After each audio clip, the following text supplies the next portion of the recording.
Kenya has actively and deliberately structured its policies to suit investors from across the world.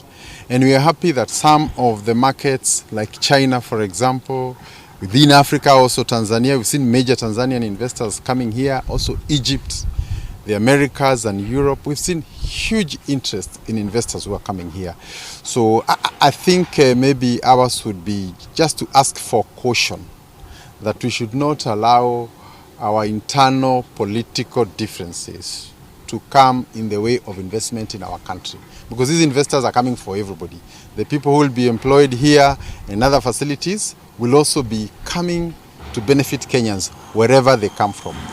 Just as I was coming here through the Mombasa Moi International Airport, we have seen 2 Dreamliners, chartered aircraft, approximately 250 carrier, 2 of them. So you're talking about 500 landed straight from Europe with tourists who have come here. So statements that would make that kind of business be endangered are reckless and uncalled for. So I think ours is to call for restraint and to demarcate what is national interest and what we can compete around.